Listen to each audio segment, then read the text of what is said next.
जय श्री राम दोस्तों आज हम एक ऐसी खबर पर चर्चा करेंगे जो आपको शुरुआत से लेकर अंत तक बांधे रखेगी।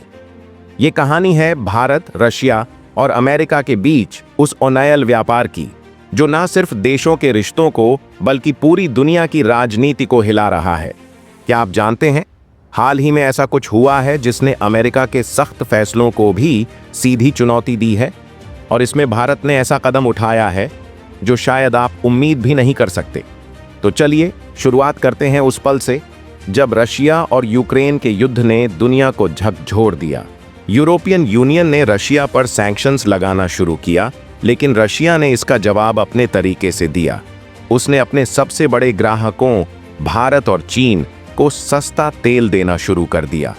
ये चाल वेस्टर्न देशों को चुभ गई, क्योंकि इससे रशिया की इकोनॉमी को मजबूती मिल रही थी और वो युद्ध को और लंबा खींच रहा था।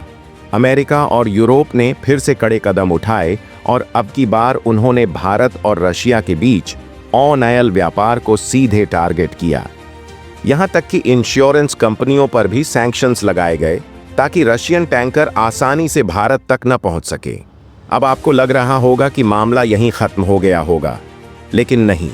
कहानी में असली ट्विस्ट यहीं आता है। जब ऐसा लग रहा था कि भारत रशिया से ऑनएल इंपोर्ट कम कर देगा, भारत सरकार ने एक ऐसा कदम उठाया जिसने पूरे गेम को पलट दिया। भारत ने उन इंश्योरेंस कंपनियों के अप्रूवल को एक्सटेंड कर दिया जिन पर अमेरिका ने सैंक्शंस लगाए थे। भारत ने यह साफ कर दिया कि वह रशिया से तेल लेना बंद नहीं करेगा, चाहे कुछ भी हो जाए। लेकिन दोस्तों, क्या यह इतना आसान था? अमेरिका ने रशियन टैंकरों पर सैंक्शंस लगाए और यहां तक कि भारत की कंपनियों को सेकेंडरी सैंक्शंस का डर दिखाया। भारत के रिफाइनर्स ने भी नए ऑर्डर्स रोक दिए थे। लेकिन फिर भारत ने अपनी रणनीति बदल दी। भारत ने रशियन कंपनियों की नई इंश्योरेंस कंपनियों को भी मंजूरी दे दी और यहां तक कि उन कंपनियों के टेंडर्स को भी एक्सटेंड कर दिया जो सैंक्शंस झेल रही थीं। इस पूरे खेल में भारत की यह रणनीति क्या अमेरिका के सैंक्शंस को चुनौती देने जैसा नहीं था? और अगर हां, तो अमेरिका अब क्या करेगा? क्या इससे भारत और अमेरिका के रिश्तों में तनाव बढ़ेगा, या फिर रशिया, भारत और चीन मिलकर वेस्टर्न वर्ल्ड के दबाव को पूरी तरह नजरअंदाज कर देंगे? भारत, रूस और अमेरिका के बीच तेल व्यापार का यह खेल सिर्फ व्यापार नहीं है, यह एक नई वैश्विक राजनीति का संकेत है। अगर आप इसे ध्यान से देखें तो यह साफ दिखता है कि भारत न सिर्फ अपने आर्थिक हितों को बचा रहा है, बल्कि वैश्विक शक्ति संतुलन में अपनी जगह को भी मजबूत कर रहा है। जब रूस से सस्ते तेल की बात आती है तो भारत सिर्फ एक खरीदार नहीं है, यह एक संकेत है कि भारत अब उन देशों के नियमों से परे अपनी राह खुद बना रहा है जो दशकों से विश्व के फैसले लेते आए हैं। अमेरिका और यूरोप ने हमेशा सैंक्शंस को एक हथियार के रूप में इस्तेमाल किया है, लेकिन भारत ने दिखा दिया कि अगर आप सही रणनीति अपनाएं तो बड़े से बड़े दबाव को भी टाला जा सकता है। अब अगर आप भविष्य की ओर देखें तो यह केवल एक आर्थिक लड़ाई नहीं रह जाएगी। भारत ने दिखा दिया कि वह अपनी ऊर्जा जरूरतों के लिए किसी एक पक्ष पर निर्भर नहीं रहेगा। आने वाले समय में यह भी संभव है कि भारत न सिर्फ रूस बल्कि मिडिल ईस्ट और अफ्रीका से भी इसी तरह के सस्ते तेल सौदे करके अपनी ऊर्जा नीति को और ज्यादा स्वतंत्र बना ले। एक और दिलचस्प पहलू यह है कि भारत का यह कदम दूसरे विकासशील देशों को भी प्रेरणा देगा।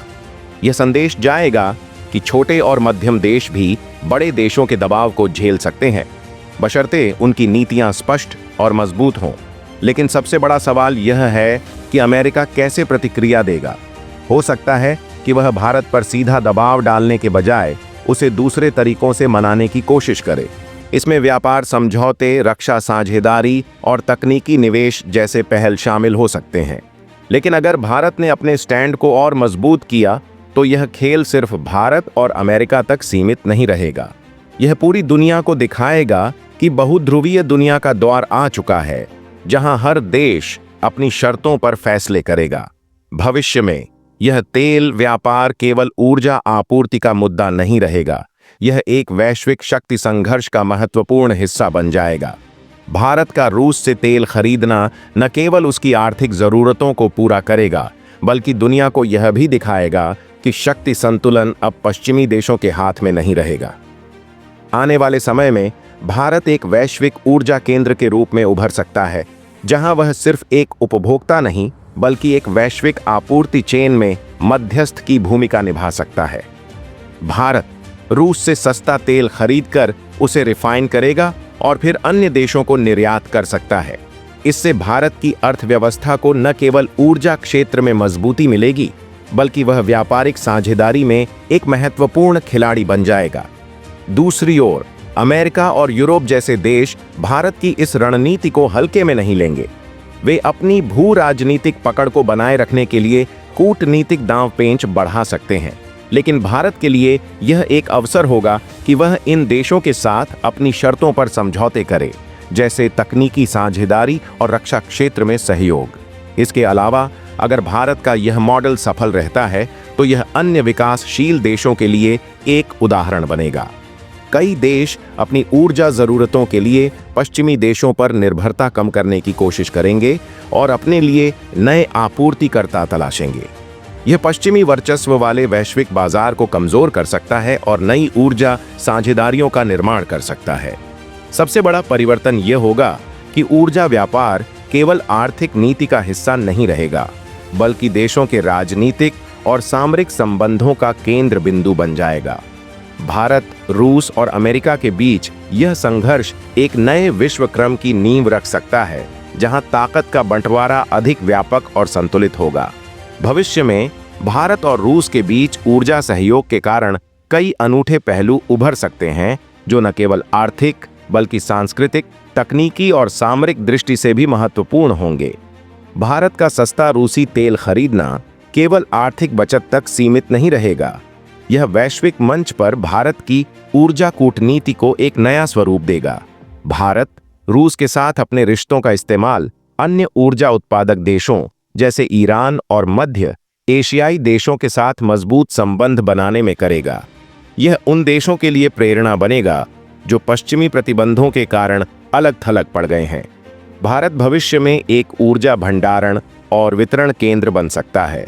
नई तकनीकों के साथ भारत न केवल तेल बल्कि हाइड्रोजन और अन्य हरित ऊर्जा स्रोतों को भी वैश्विक स्तर पर निर्यात करने की स्थिति में होगा। भारत में विकसित इंफ्रास्ट्रक्चर जैसे डीप सी पोर्ट और पाइपलाइन नेटवर्क एशिया और अफ्रीका के देशों को जोड़ने में महत्वपूर्ण भूमिका निभा सकते हैं। सस्ता तेल खरीदने से जो बचत होगी उसे भारत हरित ऊर्जा में निवेश कर सकता है, जैसे सौर ऊर्जा और पवन ऊर्जा के क्षेत्र में। यह भारत को दीर्घकालिक ऊर्जा स्वतंत्रता की दिशा में ले जाएगा। आने वाले वर्षों में रूस और भारत मिलकर हाइब्रिड एनर्जी प्रोजेक्ट्स पर काम कर सकते हैं, जहां तेल और हरित ऊर्जा का संयोजन होगा। भारत और रूस का यह सहयोग पश्चिम और चीन दोनों को नई रणनीतियों पर विचार करने के लिए मजबूर करेगा।